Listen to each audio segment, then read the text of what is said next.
In this video, we'll be discussing node voltage, which is just an application of Ohm's law and Kirchhoff's current law, and is a circuit analysis technique that we use very frequently. Kirchhoff's current law, we know, tells us that all the currents at any particular point, say here, are going to sum to zero. In this case, I've written them all as being positive or flowing away. If I wanted to, I could write them as all flowing in, and my equation would not change one iota. However, we will discover that one of these currents, I1, I2, or I3, is going to be negative, in which case we would have a complete equation. I1 or I2 or I3 will be negative, which is going to equal I1 plus I2 or any combination therein. But writing it this way is still correct, right? Regardless of whether those are positive or negative, this equation holds true. The sum must be zero. If it's negative, all we do is we flip the direction.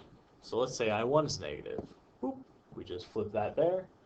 And now it makes a little more sense conceptually. All we have to do to our equation then is just flip it onto the other side. We know this. We've done a lot of practice with Kirchhoff's current law, so here we go. All right, so let's use this in an example. Here I've drawn out a circuit. It looks really funky. Our ground's on the side. We've got all these sources in weird places, diagonal resistors. But the important thing to note here is that this is still a circuit, right? So we've got some undefined resistances and two sources. In this case, we first have to identify what are nodes. Well, nodes are places where we're going to find three or more currents branching. So this is one node. Also, this node is going to have the same voltage across it, right? So here we have three currents. We have one coming down, another coming over here, and one leaving there, and it's all the same voltage. Same thing here. We've got current here, here, and here, and it's all the same voltage. In fact, this node extends all the way up over there. Here, not a node. That goes into ground. There is no current that flows into ground. Here at this corner, also no. Just two of our currents are coming in, right? One goes in, one comes out. It's not Thunderdome, so it doesn't tell us anything new. In this case, we have, okay, 1, 2, 3 nodes. If we wanted to, we could include ground and would just say whatever we labeled this as, say V0, would just be equal to 0. So I guess why don't we put that up already. Doesn't really count because it doesn't tell us anything. We can just leave zeros out of our equations. Doesn't really help us. So we can throw it out already. Okay, so let's go up here. We'll label this V1, here V2, and here V3. So at V1, we have three currents, which means we need three terms in our equation, right? Well, if you recall, I mentioned this is also an application of Ohm's law. So what I'm going to do is I'm going to put these currents in terms of voltage and resistance. Now normally, for V1, this is going to be really easy. We don't even need to use R's and V's. We can just use V. So while we're solving for current, or sorry, while we're looking for currents, we're solving for voltages. And in this case, we can look and see by inspection, V1 is just equal to 8 volts, right? We go up 8 volts, and that's V1. And that's our first equation. V1 equals 8 volts. Okay, that was easy. So then for node 2, that's a little tricky, right? We've got this bar. That doesn't really tell us a whole lot. But we can see if we draw these out, we've got one current, 2 current, and 3 current, and 4 leaving out of this node. It's not what's inside the node, but what's leaving the node that we care about. So any current that flows along here, we don't really care about because it's within the node. Only what leaves is what we need to count. So in this case, we have our current here, and that's going to be V2 minus V1 over R1, right? Voltage over resistance equals current. Okay, that's easy. Let's do it again. V2 minus V1 over R2. All right. V2 minus V3 over R4. Now we have one more. We've got a resistor there, but this one's even easier. We have a current source. We know the current on this branch already. It's labeled right there. And it's leaving, which says it's going in the direction of all of these other currents leaving. So we add it, plus 1 amp. And all that sums to 0, right? Kirchhoff's current law. Okay. So we have our first current, V2 minus V1 over R1, which is here. Then we have V2 minus V1 over R2, here. V2 minus V3 over R4, right there. And then, lastly, the source current. Okay. So V3. Here we've got 3 labeled currents. We know one already, but since it's going in the opposite direction of what we have labeled, negative 1 amp. Okay, so that's the first one. Second one, we add it. It's leaving V3 minus V0, right, the ground, over R5. And that's our current here. All right, now we have one more. We've already written this as V2 minus V3 over R4. But we don't care about that. Whenever we are doing a node, we always assume that it's the dominant voltage. So we write V3 minus V2 over R4. Even though we've already stated here that it goes in the opposite direction, we still do the same thing here, where we take the node we're looking at to be the higher voltage. And all that means is we're just going to say all those currents are leaving. What this does is it gives us references. So if it turns out when we solve this in MATLAB or whatever tool we're using to solve a linear set of equations, we're going to say, okay, so if V2 is higher than V3, then the second term here in my third term in my third equation, well, that's going to be negative, in which case we know that the current is actually flowing from V2 to V3. Either way, the math is going to work out. And that's the beautiful thing about this. As long as we're consistent, everything's going to work out fine. So, consistency here. I have a difference of signs, even though I've just said I'm going to take it to be dominant. Well, sources are a special case.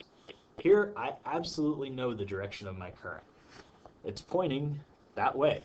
The current source tells me that. And it's going to do everything in its power to get that current flowing at 1 amp in that direction. So I can say without a doubt that here it's negative because it's flowing in when I'm saying all my other currents are flowing out. And here it's positive because it is flowing out, which is the same direction as all the other currents in there. Okay, so let's try another example. This one is going to be very similar, but let's see how it changes things.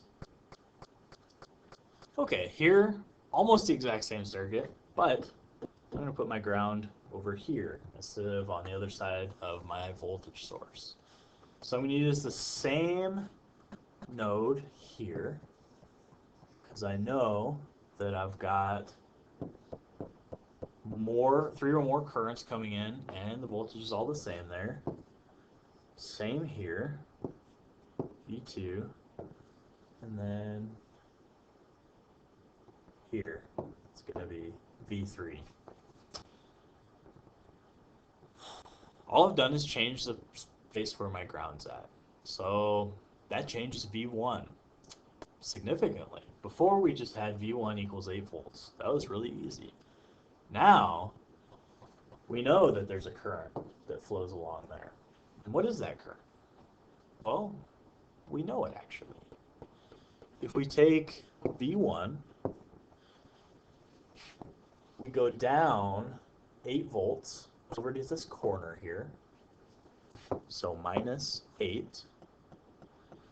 And if we take the difference from here, to there, what we get is V1 minus 8 minus V3 over R5.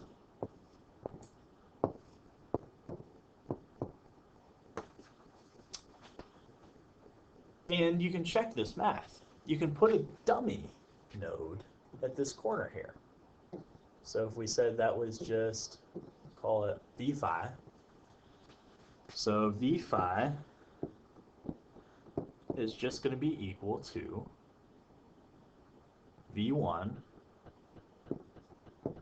minus 8 volts. Okay. So then now if I use V phi for my current here, if I take V phi, the difference between V phi and V3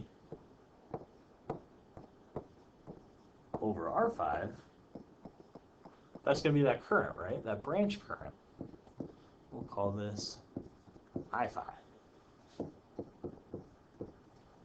all we have to do is replace that up here. And we can see that it replaces perfectly. So that's just algebra. And that's how we deal with a voltage source that's in series with a resistor. It's very easy. We'll get to what happens if we don't have that resistor there in the next video. Okay, so that's the tricky part of this. All right, so let's go to the next one. Well, we just have V1 minus V2 over R1, the branch current there. And finally, V1 minus V2 over R2. Awesome. One thing must equal 0, otherwise incorrect. Okay, next node, V2. So let's do the easy ones first.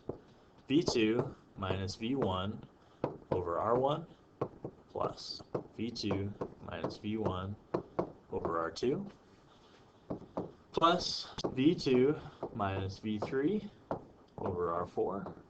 And again, we know the current there, right? It's just our source plus 1 amp. We add it since it's going away from the node.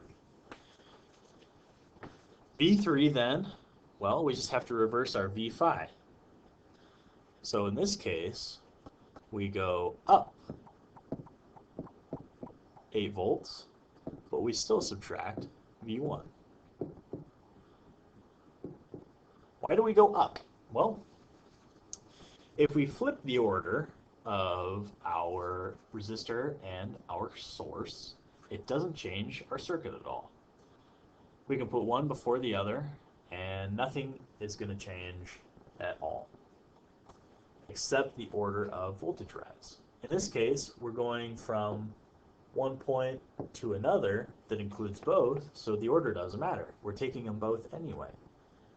So in this case, if we move, if you can think about it, our voltage source below that resistor, we would go up to that 8 volts, and then we go over our resistor, just as we had here. So we've got that branch current. Now we have one coming up here, V3 minus V2 over R4. And finally, we have our source current, 1 amp. Now we subtract it because it's coming in, and all of our other ones are coming out. It's essentially the same as just when we get over here, right? Saying that this one and this one are equal to 1 amp, which is true. That's Kirchhoff's current law. Okay, and that's all we have to do for this. Remember, nodes are where voltage is the same and 3 or more currents branch. So it's not going to be places here or here or here, you know, some little space. It's going to be where that current branches, not the corners. Okay,